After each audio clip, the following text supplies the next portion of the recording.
Pada fase testing, kita biasanya menggunakan alat uji untuk menguji secara heuristik ya, usability dari aplikasi yang dibuat. Seperti yang sudah dibahas sebelumnya, ada 10 hal yang menjadi poin pengujian di usability heuristic testing ini. Yang pertama adalah visibility of system status, apakah sistem yang kita buat dapat menampilkan progres atau status secara berkala dengan akurat. Proses yang dilakukan oleh pengguna bisa ditampilkan secara akurat dan terlihat. Ya, sebagai contoh yang telemedicine tadi, user bisa tahu sesi eh, kapan dia harus berkonsultasi, jam konsultasinya dengan dokter. Kemudian setelah selesai konsultasi, sistem bisa memperlihatkan resep yang harus ditebus gitu ya. Kemudian pengiriman resep ke rumah itu statusnya bisa dilihat dengan baik dan tepat dari sisi pengguna. Kemudian match between system and the real world di mana sebaiknya sistem yang kita buat itu meniru, mengadopsi behavior, step-step atau interaksi workflow yang ada di real world ke dunia nyata seperti ini. Oke. Em, User control and freedom, di mana kita memberikan kebebasan bagi pengguna yang utamanya pengguna expert gitu ya, di mana dia bisa eh, meng, meng, mem- men-setting ya, memberikan preferensi khusus untuk sistem yang dimiliki saat ini, serta memberikan kebebasan user untuk mengeksplor sistem yang kita sedang buat. Konsistensi and standar, penamaan tombol, warna, peletakan, layout, penggunaan rata bahasa dan sebagainya konsisten dan standar di seluruh bagian app. Konsisten yang dimaksud juga kita menggunakan tata cara, behavior, dan workflow yang sama persis, shortcut yang sama persis dengan aplikasi sejenis lainnya, supaya user tidak perlu belajar atau cognitive load-nya, beban cognitive load-nya tidak perlu berat-berat ketika menggunakan aplikasi kita. Error prevention adalah gimana aplikasi yang Bapak Ibu buat prototype atau eh, high fidelity prototype-nya mencegah user untuk menghasilkan error. Misalkan menginput tanggal lahir, menginput password, ya, mencentang sesuatu gitu ya, memilih objek apapun di halaman tersebut yang jika keliru milih akan terjadi error. Dan kita bisa eh, tanamkan fitur error preventions di aplikasi kita.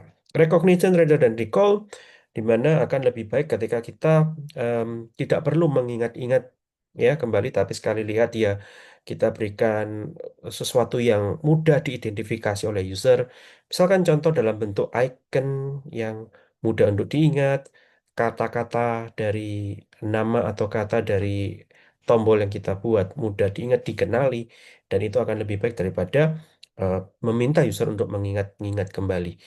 Nah, berikutnya flexibility and efficiency of use, yaitu seperti saya katakan tadi, em, untuk melakukan proses menyelesaikan tugas dalam sistem yang kita kembangkan sebaiknya dibuat sesederhana mungkin, seefisien mungkin supaya tidak membuang waktu user atau membuat user harus melalui serangkaian step yang panjang. Oke. Aesthetic and minimalist design, aplikasi kita secara estetik enak dilihat, nyaman dibaca, ya. Kemudian secara desain em, tidak membebani kognitif user ya dengan hanya menampilkan informasi yang relevan dan yang penting saja bagi user.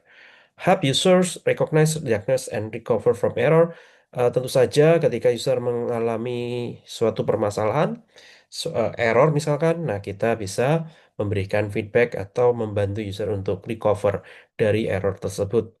Help and documentations, di mana aplikasi atau sistem kita menyediakan halaman khusus, frequently asked questions atau sejenisnya, atau dalam bentuk yang lain, yang user bisa membaca sendiri untuk permasalahan yang dihadapi. Nah, kemudian pada kerangka where ya, kapan atau di mana em, kita harus melakukan prototype ya, di mana kita bisa melakukan prototype. Nah, jawabannya adalah kita bisa melakukan prototype di mana saja. Oke. Nah, gampangannya ke, eh, Ketika kita berpergian, kita bisa membawa notebook, membawa buku ya, buku catatan dan bolpen. Nah, kadangkala ide itu muncul begitu saja. Nah, daripada kelupaan, kita langsung bikin di buku, kita tulis di notebook kita ya, kita gambar, kita visualkan di notebook kita. Jadi, kita bisa memprototipekan, menelurkan konsep-konsep ide yang muncul di benak pikiran kita saat itu juga menggunakan pen, paper, dan meja. Oke, jadi em, where di mana saat ini juga ya ada kertas, ada pena, Anda bisa melakukan prototyping dan jika tidak menggunakan pena dan kertas, kita bisa menggunakan banyak sekali aplikasi online yang bisa kita gunakan untuk membuat prototype. Bagaimana sekarang? Nah, ini pertanyaan penting. Bagaimana caranya kita membuat prototype? Oke, seperti yang saya katakan tadi, Bapak Ibu bisa membuat prototipe saat ini juga dengan cepat. Siapkan pena dan eh, kertas ya, dan kita bisa langsung mulai membuat, menggambar, menelurkan ide kita. Atau kita menggunakan software khusus ya, prototyping tools.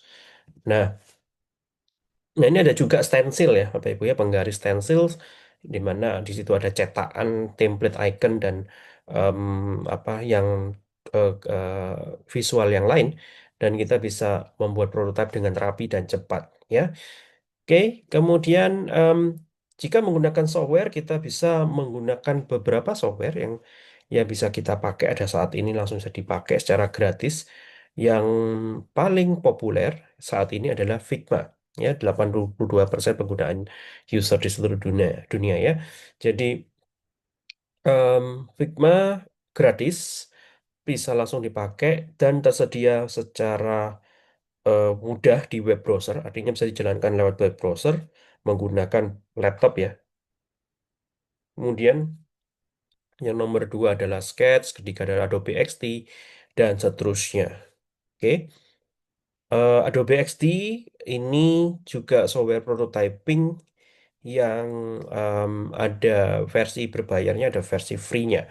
Dan seperti yang katakan tadi, Bapak Ibu bisa mulai menggunakan Figma untuk membuat prototyping secara digital ya, digital prototyping. Baik itu bentuknya lo-fi prototype ataupun high fidelity prototype. Nah, silakan dibuka saja figma.com untuk mulai eksplorasi membuat prototype.